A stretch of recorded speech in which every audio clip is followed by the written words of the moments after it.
wasit yang memimpin pertandingan antara Indonesia hadapi Laos di Stadion Manahan Solo menjadi tokoh utama dalam pertandingan tersebut. Wasit Hiroki Kasahara dari Jepang menjadi wasit yang kontroversi ataupun melakukan tindakan yang mencurangi pertandingan sepak bola dan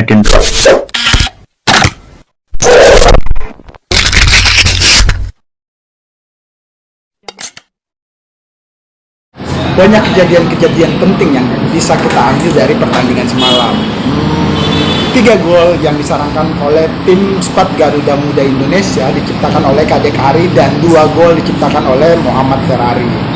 Sementara gol yang diciptakan oleh tim Laos, 2 gol pertama pada menit-menit awal, lalu kemudian di menit injury time harusnya gol itu dianggap keluar, tapi alasan yang terjadi pada pertandingan itu tayangan VAR tidak berfungsi atau ruang VAR itu juga kurang terkontrol oleh tim pengawas. Jadi seperti itu. Kalau melihat kejadian-kejadian itu kayaknya biasa saja.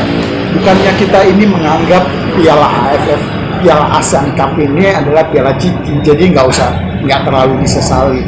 Yang kita sesali itu kenapa di masa injury time Laos menciptakan gol berikutnya. Nah, pertandingan kemarin Malaysia hadapi Timur Leste 3-2 sempat ada nyinyiran bahwa kemenangan itu serasa kekalahan. Kemudian Indonesia menghadapi Laos, hasil seri berasa kalah.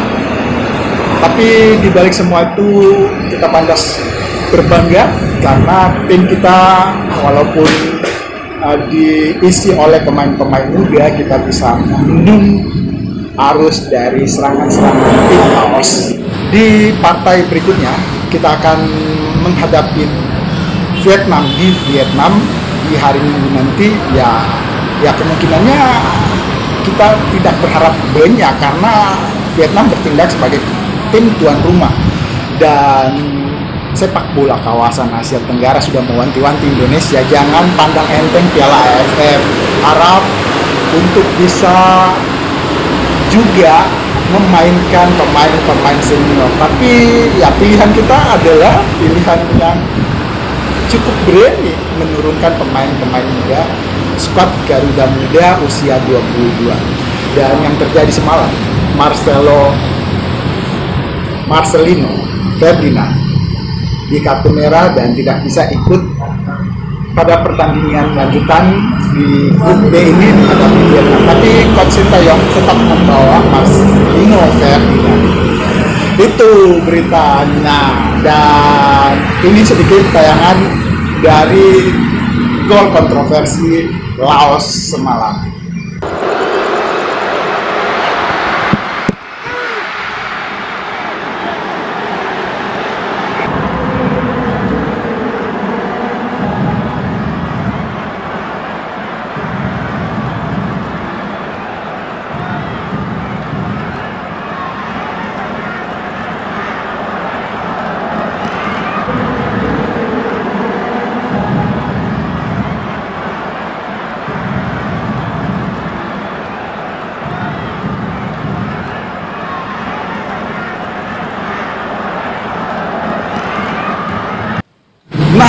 Sejarah sudah tercipta bahwa pertandingan Indonesia hadapi Laos sudah berlangsung 11 kali dari tahun ke tahun di perhelatan sepak bola Asia Tenggara.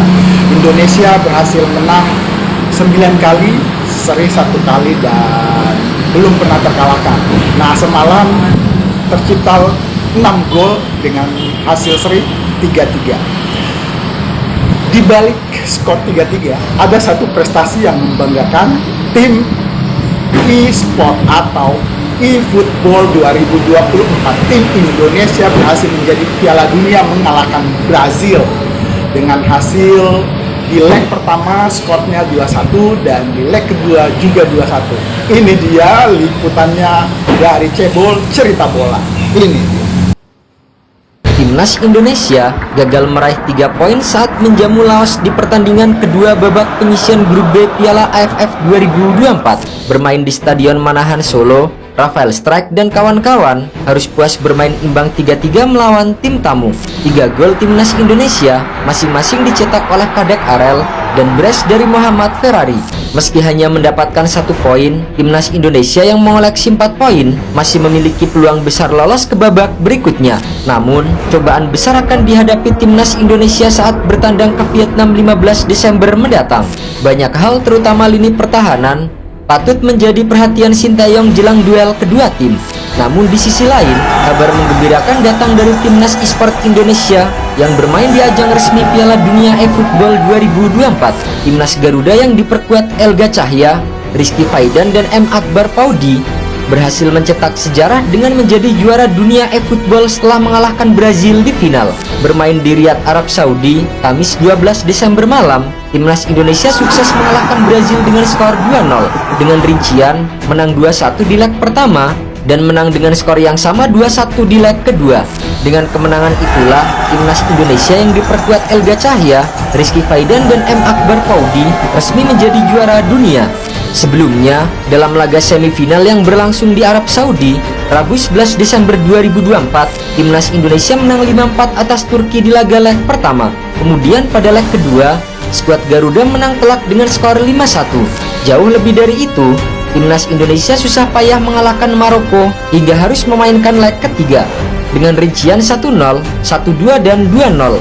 Kemenangan ini menjadi gelar pertama Indonesia dalam turnamen e-sport resmi FIFA untuk kategori game eFootball konsol. Prestasi ini juga melengkapi pencapaian sebelumnya dari Ihsan Taufik dan Manar Hidayat yang menjadi juara dunia dalam kategori Football Manager FIFA 2024. Keberhasilan ini semakin membuktikan bahwa Indonesia adalah kekuatan baru yang patut diperhitungkan di dunia e-sport global.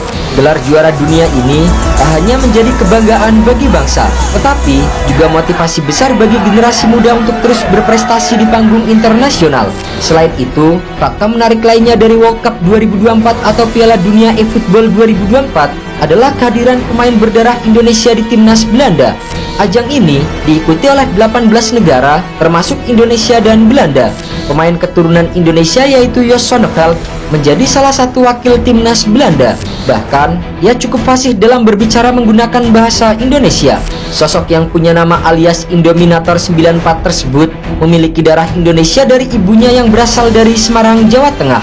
Yos sendiri memang lahir di Indonesia, tepatnya di kota Jakarta. Tapi, sejak usia 2 tahun, keluarga Yos pindah dan menetap di Belanda. Ini bukan kali pertamanya Yos mewakili Belanda di ajang e-sport internasional. Pada 2022 lalu, Yos menjadi pemain timnas Belanda di IESF 2022 Bali.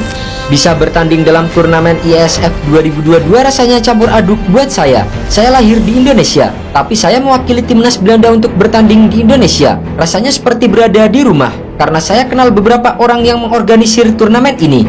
Sebuah kebanggaan besar bagi saya bisa mewakili Belanda, dan ini merupakan perasaan yang tiada duanya. Adapun di FIFA World Cup 2024 ini, Jos Sonneveld bersama dengan timnas Belanda mampu meloloskan diri ke babak perempat final yang mulai berlangsung pada 11 Desember 2024. Sebelum menjadi juara dunia, timnas Indonesia yang diperkuat Rizky Faidan, Akbar Paudi dan Elga Cahya Putra juga berhasil menjadi juara AFC ASEAN Cup 2023 atau Piala Asia eFootball yang berlangsung di Doha awal tahun 2024.